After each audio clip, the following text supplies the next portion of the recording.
18 ذوالحجہ کے کانٹیکس میں نا، کیونکہ ہم غدیر خم کی آپ نے پوری حدیث سنا دی، وہ ہمیں سمجھ میں آ گئی.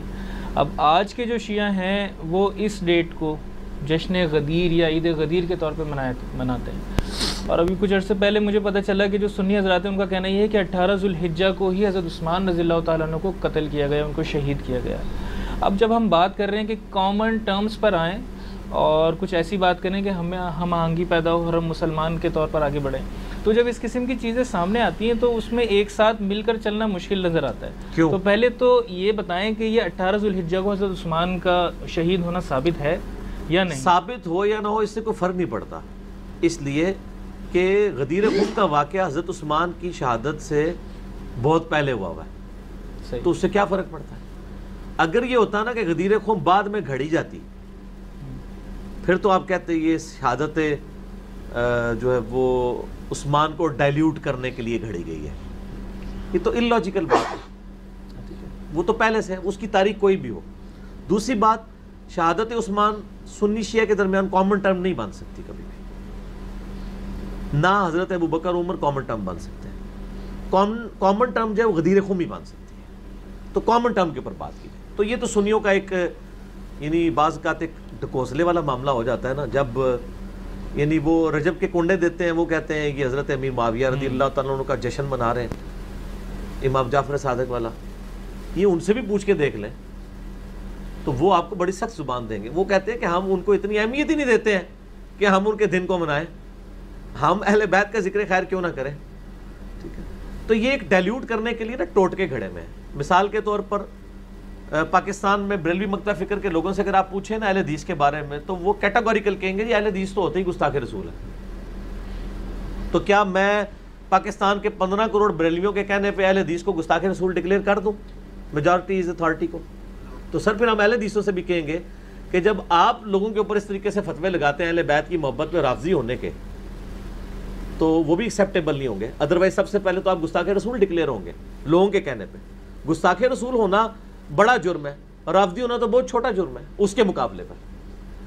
تو آپ کا جرم تو بڑا ہے اگر لوگوں کے کہنے پہ ہی مانتے ہیں. باقی یہ عید غدیر کے طور پر مناتے ہیں، وہ اس میں جو ایگزیجریشن کرتے ہیں نا کہ مولا علی کو حق ولایت دینے کا مطلب ہے کہ نبی علیہ السلام نے مولا علی کو اپنا وصی بنا دیا تھا.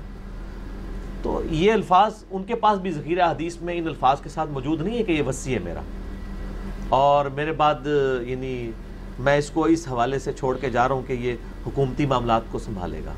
میں نے حدیث قرطاس پہ 3 گھنٹے کا لیکچر دیا ہے، وہ کاغذ قلم والی جو حدیث سید عمر، اس میں نے کلیئر کٹ ثابت کیا کہ نبی صلی اللہ علیہ وآلہ وسلم آپ کوئی ایمپرر بادشاہ نہیں تھے، آپ پیغمبر تھے.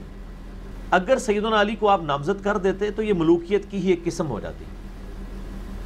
آپ کبھی یہ کام نہ کرتے. میں نے ڈیٹیل سے اس پہ بات کی، آج اس طرف جانا نہیں ہے، نہ کسی کو اس پہ سوال کرنے کی اجازت ہے کیونکہ وہ تو 3 گھنٹے کا ٹاپک ہے، باقی سوالات رہ جائیں گے. مسئلہ 55B میرا یوٹیوب پہ جا کے لکھیں 55-B- مسئلہ تو وہ کھل جائے گا. نبی صلی اللہ علیہ وآلہ وسلم کے بچوں کی جگہ تھے سیدنا علی، اگرچہ وہ ہر لحاظ سے کیپیبل تھے لیکن نبی صلی اللہ علیہ وآلہ وسلم اس چیز کا بھی اہتمام کرتے تھے کہ میری وجہ سے کوئی ایسا طریقہ جاری نہ ہو کہ لوگ اس کی پھر پلی لینا شروع کرتے ہیں. ٹھیک ہو گیا؟ تو یہ جشن غدیر وہ اس حوالے سے مانتے ہیں کہ وہ سیدنا علی کو نبی علیہ السلام نے ایک اسپیشل پروٹوکول دیا اور ان کے بقول وصی بنا دیا. تو اس میں ہم اکثر کہتے ہیں کہ اگر یہ وصی بنانا ہوتا تو غدیر پہ یہ خطبہ نہ ہوتا بلکہ حجۃ الوداع پہ ہوتا جہاں پوری امت جمع تھی. یہاں تو صرف اہل شام اور اہل مدینہ رہ گئے تھے، انہی کو اصل میں ڈرایا جا رہا تھا کہ تم لوگ سیدنا علی کے خلاف نہ کھڑے ہونا صفین کے اندر، لیکن انہوں نے پھر خیال نہیں کیا. اس سے زیادہ کچھ نہیں ہے. ٹھیک ہو گیا؟ اہل تشیع ویسے سوال تو کرتے ہیں کہ آپ کے حدیثیں موجود ہیں، آپ حدیثوں کو بھی مانتے ہیں، تو کیا غدیر خم سے ولایت اور خلافت ثابت نہیں ہوتی؟ میں نے بتا دیا نا کہ اس کے اوپر 55B دیکھ لیں. ولایت تو ثابت ہے، حق ولایت تو مانتے ہیں، کون نہیں مانتا؟ پوری امت ان کو ایک عظمت کا درجہ دیتی ہے.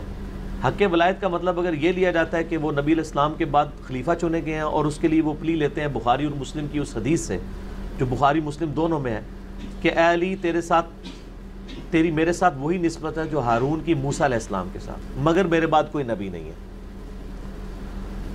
تو ہارون علیہ السلام تو موسیٰ علیہ السلام کی زندگی میں فوت ہو گئے تھے، وہ حضرت موسیٰ کے خلیفہ بنے ہی نہیں ہیں. حضرت موسیٰ کے خلیفہ یوشع بنے ہیں، یوشع ابن نون. اس میں صرف یہ تھا کہ اس میں الفاظ موجود ہیں کہ تبوک کے موقع پر آپ صلی اللہ علیہ وآلہ وسلم پہلا اور آخری موقع تھا کہ سیدنا علی کو چھوڑ کے جا رہے تھے، ساتھ نہیں لے کے جا رہے تھے، تو انہوں نے رونا شروع کر دیا کہ میں تو نبی علیہ السلام کے ساتھ جاؤں گا. آپ نے فرمایا تو اس پہ خوش نہیں کہ تیری میرے ساتھ وہی نسبت ہے جو ہارون کی موسیٰ کے ساتھ، مگر میرے بعد کوئی نبی نہیں. یعنی جیسے موسیٰ علیہ السلام کوہ طور پر گئے تھے چند دنوں کے لیے، ہارون کو چھوڑ گئے تھے، میں بھی کچھ عرصے کے لیے جا رہا ہوں تبوک پر، واپسی پہ میں آ جاؤں گا. اس سے مراد وہ والا خلافت والا معاملہ نہیں تھا. ٹھیک ہو گیا جی؟ یہ رزلٹ نکالنا غلط ہے. البتہ یہ بہت بڑی شان ہے، اور میں اکثر کہتا ہوں کہ سیدنا عمر فاروق رضی اللہ تعالیٰ کے بارے میں ایک حسن درجے کی روایت ہے ترمذی میں، میرے بعد کوئی نبی ہوتا تو عمر ہوتا. اس میں بھی اختلاف لوگ کرتے ہیں، اکثریت اس کو صحیح مانتی ہے، لیکن وہ ترمذی کی روایت ہے. یہ تو بخاری مسلم دونوں میں ہے، کیونکہ قرآن حکیم میں موسیٰ علیہ السلام کے سپورٹیو کون تھے؟ ہارون علیہ السلام. ان کی دعا سے بنے. اس لیول کا سپورٹیو نہ حضرت ابوبکر تھے، نہ حضرت عمر تھے، نہ حضرت عثمان تھے نبی علیہ السلام کے لیے علیہم السلام اجمعین ورضی اللہ عنہم اجمعین. حضرت علی تھے. ٹھیک ہو گیا؟ اسی طریقے سے میں نے آپ کو بتایا کہ سنی کس طرح معاملات کو ڈیلیوٹ کر جاتے ہیں کہ مسلم شریف کے اندر حدیث ہے حضرت علی کے فضائل کے چیپٹر میں، بخاری میں موجود ہے، مسلم والا طریق میں پڑھ رہا ہوں کہ غزوہ خیبر کے موقع پر آپ نے فرمایا کل میں اس شخص کے ہاتھ میں جھنڈا دوں گا جو اللہ اور اس کے رسول سے محبت کرتا ہے، اللہ اور اس کا رسول اس سے محبت کرتے ہیں. صحابہ کہتے ہیں ہم پوری رات سوئے نہیں اس فکر میں کہ یہ خوش نصیب کون ہوگا. اور حضرت عمر کے الفاظ ہیں صحیح مسلم کے اندر، یہ پہلا موقع تھا کہ مجھے رشک ہوا کہ کاش وہ شخص میں ہوں، اور کہتے ہیں میری تڑپ میرے دل میں ہی رہ گئی. حضرت علی کو نبی علیہ السلام نے وہ جھنڈا دیا، تو حضرت علی پہ رشک کرتے تھے سیدنا عمر. ہمیں ایک جعلی روایت وہ سنن کبری البیہقی سے بتائی گئی ہے، جس کو البانی بھی کہتے ہیں کہ یہ جعلی روایت ہے، جھوٹی، ضعیف نہیں، جھوٹی. شیخ زبیر صاحب بھی اسے ریجیکٹڈ روایت مانتے ہیں. وہ جی حضرت عائشہ ایک دفعہ کہنے لگی یا رسول اللہ صلی اللہ علیہ وسلم یہ آسمان کے برابر کسی کی نیکیاں ہیں؟ تو آپ نے فرمایا عمر کی رضی اللہ تعالیٰ عنہ. تو ان کا میرا باپ، ان کا تیرے باپ کی تو ایک رات کی غار ثور کی نیکیاں عمر کی ساری نیکیوں سے بڑھ کے ہیں. یہ جعلی روایت گھڑی گئی تھی. اور پھر اس کے بعد جی حضرت عمر کہتے تھے ابو بکر سے کہ مجھ سے پوری زندگی کی نیکیاں لے لو. حضرت عمر جو کچھ کہتے رہے وہ مسلم شریف میں لکھا ہوا ہے کہ مجھے علی پر رشک رہے گا. سر جب ہم یہ باتیں کرتے ہیں تو لوگوں کو کڑوی لگتی ہیں. یہ بالکل اس طریقے سے میرے بھائیوں آپ کو کڑوی لگتی ہیں جیسے ہم یہود و نصارہ کو اولڈ ٹیسٹمنٹ اور نیو ٹیسٹمنٹ سے نبی علیہ السلام کی پروفیسیز بتاتے ہیں تو ان کو بڑی کڑوی لگتی ہیں کہ آپ تو ہمارے بزرگوں کی کوئی شان بیان کریں، آپ اپنے نبی کی شان کہاں بیچ میں سے بیان کر رہے ہیں؟ ہم نے تو ان کو ماننا ہی نہیں ہے. یہاں پہ بھی یہی ہوتا ہے نا. ٹھیک ہو گیا؟ تو لوگوں کو برا لگنا شروع